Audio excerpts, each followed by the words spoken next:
Hello friends, welcome to Ola Study Point and today's topic is about average. Let's start this video with Sanjay Ola sir.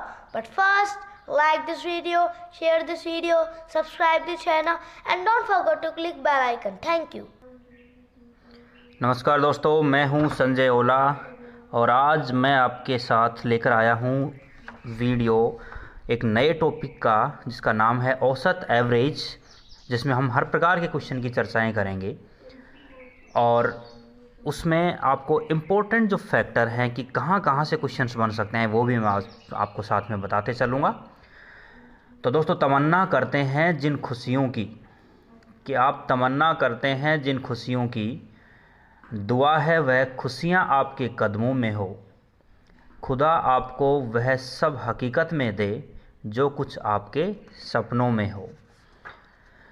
तो दोस्तों, औसत ज्ञात करने के लिए सबसे पहले आपको जानकारी होनी चाहिए नंबर्स की, संख्याओं की, कि कुछ संख्याएं जो हैं जिनसे रिलेटेड एग्ज़ाम्स में बार बार क्वेश्चंस किए जाते हैं, उनकी जानकारी आपके पास होनी चाहिए, तो आपका क्वेश्चन गलत नहीं होगा। तो यहाँ पे जैसे मैंने आपको ये संख्याएं समझाने के लिए लाइन लिखी हैं, उसमें आप सबसे पहले देखिए कि जैसे संख्याओं की अगर मैं बात करूँ दोस्तों, एक होती है प्राकृत संख्या, नेचुरल नंबर्स। प्राकृत संख्याएं जहाँ से आप गिनती सीखना शुरू करते हैं, जहाँ से गिनती सीखना शुरू करते हैं वो होती हैं नेचुरल, प्राकृत संख्याएं। नाम से ही पता चल रहा है। तो एक से और आगे जो भी अपने पास में आएंगी। उसी प्रकार सेकंड है दोस्तों पूर्ण संख्याएं, होल नंबर्स। पूर्ण संख्याएं अगर जीरो को भी शामिल कर ली जाए नेचुरल नंबर में तो ये क्या बन जाएंगी, होल नंबर्स बन जाएंगी, पूर्ण संख्याएं। नेक्स्ट है पूर्णांक, इंटीजर नंबर्स। पूर्णांक मतलब दोस्तों नेगेटिव और पॉजिटिव जितने भी अपने पास में यहाँ पर अंक आएंगे, कि जिसे मैं कह सकता हूँ कि माइनस इन्फिनिटी से प्लस इन्फिनिटी, मतलब माइनस अनंत से प्लस अनंत तक जीरो को शामिल करते हुए जो संख्याएं होती हैं वो होती हैं पूर्णांक। देखो तीनों को क्रम से, नेचुरल एक से, होल नंबर्स जीरो से, इंटीजर नेगेटिव और पॉजिटिव दोनों प्रकार की संख्याएं शामिल कर दी जाएं तो हो जाती हैं यहाँ पर इंटीजर नंबर्स। इसमें एक बड़ा अच्छा क्वेश्चन बनता है दोस्तों। देखो आप पेन कॉपी लेकर ये लाइन जो मैं बोलूँगा ये लाइन आप लिख लेना, कि एक क्वेश्चन इसमें बड़ा अच्छा क्वेश्चन बनता है कि जीरो को किस में शामिल किया जाता है। जीरो को किस में शामिल किया जाता है तो ऑप्शन देगा कि नेगेटिव इंटीजर या पॉजिटिव इंटीजर। तो ध्यान रखना, जीरो जो है ना ही नेगेटिव इंटीजर में आता है और ना ही पॉजिटिव इंटीजर में। खाली हम कह सकते हैं कि जीरो एक होल नंबर है जो अगर केवल इंटीजर की बात करेंगे तो शामिल किया जाएगा बस। नेक्स्ट क्वेश्चन, नेक्स्ट जैसे यहाँ पर दी गई है संख्याएं कि दोस्तों सम संख्याएं मतलब इवन नंबर्स। तो सम संख्याएं जिनमें दो से डिवाइड होते हैं वो सम है इवन, जो दो से डिवाइड नहीं होते हैं वो ओड नंबर्स होते हैं, विषम संख्याएं होती हैं। तो ये आप जानते भी हैं बखूबी। नेक्स्ट है अपने पास में दोस्तों भाज्य और अभाज्य, मतलब कंपोजिट नंबर्स और प्राइम नंबर्स। तो भाज्य और अभाज्य, भाज्य और अभाज्य की जो डेफिनेशन है वो थोड़ा सा आप समझ के चलना है, यहाँ पे सम और विषम से अलग होती है। भाज्य संख्याएं क्या होंगी दोस्तों, कि कोई भी एक संख्या लेकर चलें, तो कोई भी संख्या जब आप लोगे तो एक तो स्वयं संख्या का, जैसे मैं 4 की बात करूं तो 4 में 4 का भाग चला जाएगा, तो स्वयं संख्या का स्वयं में सब में भाग जाता है। एक अगर मैं इसमें 4 में 1 का भाग दूंगा तो इसमें भाग चला जाएगा, तो 1 का भाग भी प्रत्येक संख्या में जाता है। तो स्वयं संख्या और 1 को छोड़कर किसी और एक संख्या का भाग जाता हो, कोई भी तीसरी संख्या का भाग, तो वो संख्याएं होती है कंपोजिट नंबर, भाज्य संख्याएं। जैसे यहाँ पर 4 में 4 का गया, 1 का भी गया और इसके अलावा 2 का भी चला जाएगा, इसलिए क्या बन गई ये कंपोजिट नंबर। प्राइम नंबर अभाज्य संख्या जिनमें एक और स्वयं के अलावा किसी का भाग नहीं जाता हो तो वो हो जाती है यहाँ पर प्राइम नंबर। जैसे आप 2 की बात करें दोस्तों, 2 में 1 का गया, 2 में स्वयं का गया मतलब 2 का भी गया, अब इसके अलावा और किसी का भाग नहीं जाता, इसलिए क्या बन गई अभाज्य संख्या।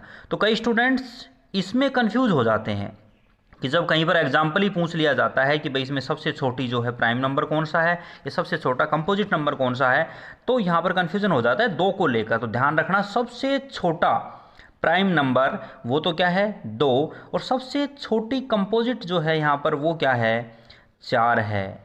तो इसका विशेष आपको ध्यान रखना। तो इसमें दोस्तों 5 क्वेश्चंस बनते हैं। देखो मैं क्रम से बोल रहा हूँ, ये भी पेन कॉपी लेकर आप और इसको लिखना। सबसे पहला, सबसे छोटी भाज्य संख्या मतलब composite number, smallest composite number 4, smallest prime number सबसे छोटी अभाज्य संख्या 2 नंबर। नेक्स्ट है, एक क्वेश्चन क्या जाता है कि एक निम्न में से कौन सी संख्या है जिसमें दिया जाएगा भाज्य संख्या, अभाज्य संख्या, इस तरीके के अलग अलग ऑप्शंस आपके पास में आते हैं वहाँ पर। तो ध्यान रखना, एक न भाज्य होता है और न ही अभाज्य। तीसरा पॉइंट नोट करना दोस्तों, एक न भाज्य है और न ही अभाज्य होता है।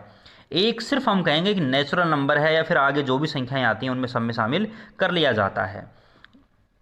नेक्स्ट चौथा जो क्वेश्चन इसमें बनता है वो देखना कि दोस्तों बड़ा अच्छा क्वेश्चन है। जो चौथा क्वेश्चन बनता है कि ऐसी कौन सी सम संख्या है, ऐसी कौन सी सम संख्या है विच इज इवन नंबर जो एक अभाज्य संख्या भी होती है। ऐसी कौन सी सम संख्या है जो एक अभाज्य संख्या भी होती है। तो मात्र एक 2 है, 2 ऐसी सम संख्या है जो अभाज्य संख्या है। दोस्तों 2 को छोड़कर कोई भी सम संख्या अभाज्य नहीं होती, सभी क्या होती हैं भाज्य संख्या।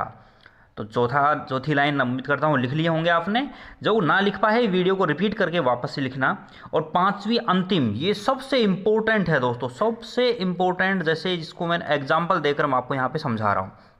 पांचवा है जैसे कि क्वेश्चन इस प्रकार से बनेगा, निम्नलिखित में से या निम्न में से सबसे छोटी अभाज्य या सबसे छोटी भाज्य संख्या। एक क्वेश्चन तो था हमारे पास, एक लाइन तो कि सबसे छोटी भाज्य या सबसे छोटी अभाज्य, वो तो सिंपल हमने बता दिया कि ये 4 और ये 2। अब क्वेश्चन है कि निम्नलिखित में से, तो इसका अर्थ है दोस्तों कि जो नीचे लिखी गई हैं उन्हीं में से हमें आंसर देना है। तो ऑप्शन इस प्रकार से होंगे, उसमें आप कंफ्यूज नहीं होना। जैसे मैंने ऑप्शन दिया है 5, 1, 11 और इनमें से कोई नहीं। तो कई स्टूडेंट इससे कंफ्यूज हो जाते हैं कि यार सबसे छोटी अभाज्य संख्या तो 2 है, तो वो इसमें इनमें से कोई नहीं टिक कर देते, जबकि ये गलत है। आंसर क्या आएगा 5, क्योंकि ये कहा उसने कि जो यहाँ लिखी गई हैं निम्न में से ही हमें बताना है। तो आंसर जो होगा वो 5 होगा।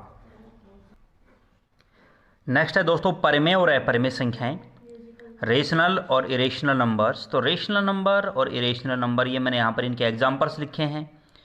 दोस्तों ऐसी फ्रैक्शंस जो रेशनल नंबर्स की अगर अपन बात करें तो ऐसी फ्रैक्शन जिनका मान एक निश्चित दशमलव के रूप में प्राप्त होता हो, या फिर हम कहें कि टर्मिनेटिंग डेसिमल फ्रैक्शन, शांत दशमलव संख्याएं, वो तो होती हैं परिमेय संख्याएं।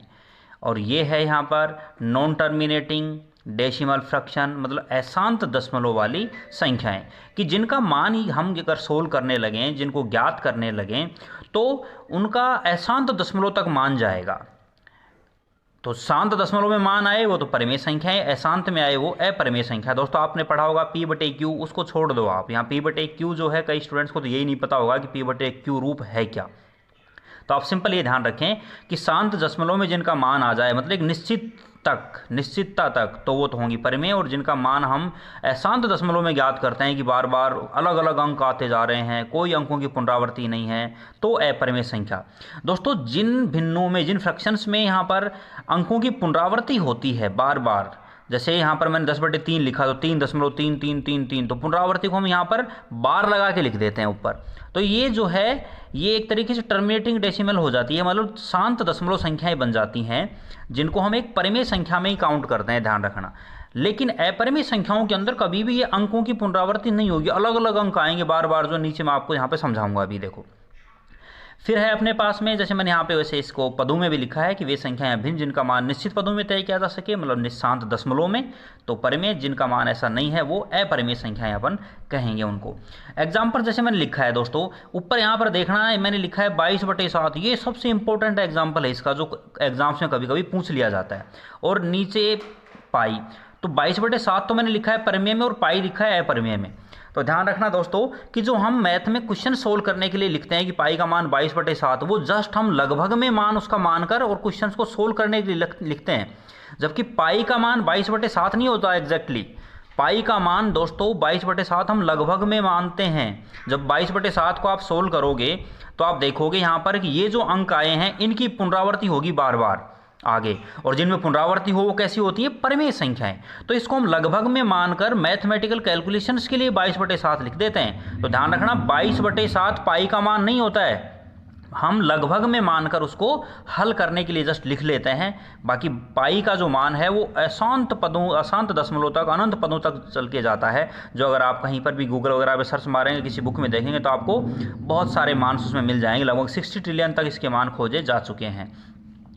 तो दोस्तों ध्यान रखना कि 22/7 एक परिमेय संख्या होती है, जबकि पाई कैसी है, अपरिमेय संख्या। एक मैंने लिखा है यहाँ पर ये आयोटा, आयोटा है। तो दोस्तों आयोटा ध्यान रखना, आयोटा कैसी है, आयोटा का जो मान होता है वो √-1 के रूप में हम इसको व्यक्त करते हैं। मतलब रूट में ऋणात्मक कोई संख्या आ जाए तो वो कैसी होगी, आयोटा, काल्पनिक संख्या होती है। दोस्तों कोई भी ऋणात्मक जो संख्या एक तरीके से होती है और उसको हम रूट में लेते हैं तो उसको हम कैसे व्यक्त कर देते हैं, आयोटा से। वैसे इमेजिनरी नंबर्स, काल्पनिक संख्याएं होती हैं। आप थोड़ा सा सोच के देखें कि क्या कोई ऋणात्मक मान पॉसिबल होता है, नहीं होता। कभी भी ऋणात्मक मान जो है वो पॉसिबल नहीं होता। जैसे मैं यूँ कहूँ कि भाई आपके पास 10 रुपये थे, अब आपके पास 10 रुपये थे और आप 15 रुपये का सामान लेकर आ गए, तो क्या ऐसा पॉसिबल है? वास्तविकता के अंदर ऐसा पॉसिबल नहीं है, क्योंकि हमें 5 रुपये की उधार करनी पड़ेगी और वो कैसा हो गया, काल्पनिक वैल्यू हो गई, वास्तविक वैल्यू नहीं। हमारे पास वास्तविक वैल्यू केवल 10 था। तो इसी प्रकार से आप ये सोच सकते हैं, जैसे मैं आपसे कहूँ कि भाई आज आप 15 वर्ष के हैं, आज आप 15 वर्ष के हैं, तो बताओ 20 वर्ष पहले कितने के थे? तो आप अगर कैलकुलेशन करेंगे तो आप कहेंगे -5 वर्ष, जबकि वो एक क्या है, काल्पनिक वैल्यू है, वो हम आज के आधार पर दे रहे हैं। तो ध्यान रखना आयोटा इमेजिनरी नंबर से एक तरीके से आती हैं, जो √-1 के रूप में इसको व्यक्त किया जाता है, और वो भी कैसी होती है, अपरिमेय संख्याएं होती हैं। आगे देखें दोस्तों कि अब हम टॉपिक की शुरुआत करें तो ये मैंने जैसे संख्याएं बताई, और इन संख्याओं से रिलेटेड जो क्वेश्चन बनते हैं ये नंबर सिस्टम के तहत भी बनते हैं और यहाँ औसत के तहत भी बनते हैं, ये मैंने आपको कुछ यहाँ पर बताया। अब शुरू करते हैं दोस्तों। देखो टॉपिक सबसे पहले कि यहाँ पर मैंने औसत जो है कि औसत का अर्थ होता क्या है, औसत, एवरेज। दोस्तों औसत का अर्थ होता है कि जितने भी व्यक्ति हैं या जितने भी वस्तु हैं उनमें सब में बराबर बराबर किसी राशि को बांटना, वही क्या होता है, औसत, जिसको हम मीन भी कहते हैं, स्टैटिक्स में जाकर माध्य भी कहते हैं उसको अपन। तो दोस्तों औसत का बेसिक फॉर्मूला तो आप सभी जानते हैं कि राशियों का योग बटे राशियों की संख्या, जो मैंने नीचे लिखा है बाद में, उसको तो आप जानते ही हैं भली बात ही। वो तो तब है बिल्कुल बेसिक कैलकुलेशंस कि हमें कुछ भी नहीं आता तब जाके हम उसका यूज़ कर सकते हैं, उससे कैलकुलेशंस काफ़ी बढ़ जाती हैं तो उसका यूज़ हम एग्ज़ाम में नहीं कर पाते हैं। अब यहाँ जैसे कुछ फॉर्मूलाज मैंने यहाँ पर इसके आधार पर लिखा है। फॉर्मूला दोस्तों मैं कई बताऊंगा, लेकिन लास्ट में जाकर आपको मैं 2-3 पर ही सीमित कर दूंगा कि पूरा एवरेज में एक फॉर्मूला मुख्य होगा आपके लिए, उसी से अपन अधिकतर क्वेश्चंस को सोल्व करेंगे। जैसे ये शब्द एक में आता है कि प्रथम n प्राकृत संख्या, प्रथम n प्राकृत संख्या, प्रथम। तो ध्यान रखना इसमें प्रथम का अर्थ है कि एक से जिनकी शुरुआत होती है, ये उन्हीं के लिए काम कर रहे हैं केवल। तो प्रथम n प्राकृत संख्याओं को औसत लिख दिया, जैसे मैंने उन संख्याओं के वर्गों का और घनों का। तो वर्ग और घनों का तो दोस्तों आपको याद करना है, ध्यान रखना, ये तो आप दोनों याद करना, बाकी इसकी आपको कोई वैसी आवश्यकता नहीं है याद रखने की, क्योंकि सभी का जो औसत है हम इस प्रकार से यहाँ पर ज्ञात कर सकते हैं, तय कर सकते हैं, जो मैंने जैसे यहाँ पर नीचे लिखा है कि कोई भी लगातार जो है संख्याएं जो आती हैं, लेकिन कंडीशन क्या है कि संख्याएं कैसी होनी चाहिए, लगातार कंटिन्यूस संख्याएं होनी चाहिए, और उनके बीच जो सार्व अंतर आता है, डिफरेंस आता है, वो समान होना चाहिए, अंतर समान। जैसे चाहे हम सम ले लें, चाहे विषम, चाहे प्राकृत, पूर्ण, पूर्णांक, और कहीं से भी शुरुआत हो उनकी, जरूरी नहीं है कि प्रारंभ से ही शुरुआत हो, 1 से ही शुरुआत हो या 2 से ही, ऐसा कुछ नहीं, कहीं से भी आ जाए। तो सबके लिए एक फॉर्मूला यूज कर सकते हैं हम कि प्रथम पद प्लस अंतिम पद बटे 2, कि फर्स्ट संख्या और अंतिम संख्या, फर्स्ट नंबर प्लस अंतिम नंबर बाय 2 अगर हम करेंगे तो किसी भी, कोई भी संख्याओं का औसत हम ज्ञात कर सकते हैं। तो इसी से हम सब क्वेश्चंस को सोल्व करेंगे, चाहे फिर वो हमसे किसी भी टेबल का औसत पूछे, मतलब कोई भी पहाड़ों का औसत पूछे या संख्याओं का औसत पूछे, तो आपको ऊपर जो फॉर्मूला दिया गया था प्रथम n प्राकृत संख्याओं का औसत, उसकी ज़रूरत नहीं है, ना ही सम विषम का अलग से आपको याद रखने की आवश्यकताएं पड़ेंगी। ये आप सब जानते हैं कि राशियों का योग बटे राशियों की संख्या। तो दोस्तों जहाँ पर योगफल पूछा जाता है, नंबर सिस्टम के अंदर कि इसका योग बताओ, इसका योग बताओ, या औसत में भी पूछ लिया जाता है योगफल का क्वेश्चन, समांतर श्रेणी, गुणोत्तर श्रेणी, तो उनमें आपको वहाँ अलग से फॉर्मूला याद रखने की आवश्यकता नहीं है। ध्यान रखना कि अगर जैसे हमसे योग पूछा गया तो दोस्तों वज्र गुणा करेंगे तो योग बराबर क्या आएगा, औसत गुणा राशियों की संख्या। तो हमेशा आप औसत ज्ञात करेंगे और उनको संख्याओं से गुणा करने पर क्या मिल जाएगा, योगफल। तो योगफल भी हम यहीं से ज्ञात कर सकते हैं। तो योगफल के लिए आपको अलग से याद रखने की आवश्यकताएं भी नहीं पड़ेंगी। जैसे यहाँ पर देखो कुछ बेसिक एग्जांपल्स मैंने लिए हैं जो आप देख सकते हैं कि इसमें है कि प्रथम 60 प्राकृत संख्याओं का। तो दोस्तों प्रथम प्राकृत संख्या तो क्या होती है, 1, और अंतिम क्या दिया इसमें 60, तो 1 + 60/2 हमने कर दिया। जो ये आपने फॉर्मूला भी जैसे पहले लिखा तो उससे भी आप यहाँ पर सोल्व क्वेश्चन को कर सकते हो कि भाई क्वेश्चन का अपने पास आंसर क्या है। ये क्वेश्चन था दोस्तों इसमें कि प्रथम 60 प्राकृत संख्याओं का औसत, तो 1 + 60/2 ये अपना आंसर मिल गया। लेकिन इस फॉर्मूले की ज़रूरत नहीं है, हमें सिर्फ प्रथम प्लस अंतिम बटे 2 से करने हैं सभी क्वेश्चंस। नेक्स्ट है 27 से 77 तक की पूर्ण संख्याओं का। दोस्तों ये बड़ा इंपॉर्टेंट है और इसमें ध्यान रखना, देखो शब्दों का बड़ा फेर होता है। तो मैं तीनों बता देता हूँ, यहाँ पर 3 टाइप की लैंग्वेज यहाँ पर चेंज होती है। 27 से 77 तक, तो प्रथम 27 अंतिम 77/2 कर दिया हमने और अपने पास आंसर यहाँ पर प्राप्त हो गया। अगर यही क्वेश्चन इस प्रकार से होता कि 27 व, यहाँ शब्द क्या लग जाता, 27 व 77 के मध्य आ जाता, 27 व 77 के मध्य अगर ये इस तरीके से क्वेश्चन होता तो ध्यान रखना उसमें ना ही तो 27 लिखा जाता और ना ही 77। दोस्तों के मध्य जब शब्द आ गया तो उसमें ना फर्स्ट और ना लास्ट काउंट होता है। तो हमारा जो आंसर होता वो कहाँ से होता कि यहाँ तो हम लिखते 28 और यहाँ लिखते 76 और डिवाइडेड बाई 2 कर देते, हमारा आंसर प्राप्त हो जाता। क्वेश्चन किस प्रकार से होगा कि 27 व 77 के मध्य, यहाँ तो था 27 से 77 तक आ जाए तो दोनों की गिनती होती है, से आ जाए तो उसकी गिनती होगी। तो जिसके साथ तक लगे उसकी भी गिनती होती है, जिसके साथ से लगे उसकी भी गिनती होती है, लेकिन मध्य जब शब्द आ जाए तो उसकी गिनती नहीं होती है। तो फिर से देख लो कि 27 से 77 तक, मतलब 27 की भी गिनती होगी, 77 की भी गिनती होगी, लेकिन आ जाए कि 27 व 77 के मध्य, तो ना 27 की और ना 77 की, तो हम 28 से शुरू करेंगे 76 तक ही पहुंचेंगे, उसका अर्थ ये हो जाता है। तो इन लाइनों को ध्यान में रखना आप यहाँ पर कि शब्द किस प्रकार से है। अगला क्वेश्चन देखिए, बहुत इंपॉर्टेंट क्वेश्चन है दोस्तों, और ज़्यादातर स्टूडेंट इसका फर्स्ट टाइम में आंसर गलत देते हैं कि प्रथम 100 पूर्ण संख्याओं का औसत। तो स्टूडेंट तुरंत जो है इसमें कन्फ्यूजन में चला जाता है और यहाँ से ही लिख देता है कि प्रथम 100 पूर्ण संख्याओं का। तो दोस्तों इस तरीके से लिख देता है कि 1 + 0, इस तरीके से लिख देता है। लेकिन मैंने पूछा कि प्रथम 100 पूर्ण संख्याओं का। दोस्तों पूर्ण होल नंबर्स कहाँ से शुरू होती हैं, 0 से। तो 0 से शुरू होंगी तो 99 तक ही कंप्लीट हो जाती हैं, इसलिए इसका जो आंसर होगा 0 + 99/2 होगा, जो क्या मिलेगा 49.5 हमें आंसर यहाँ पे प्राप्त होगा।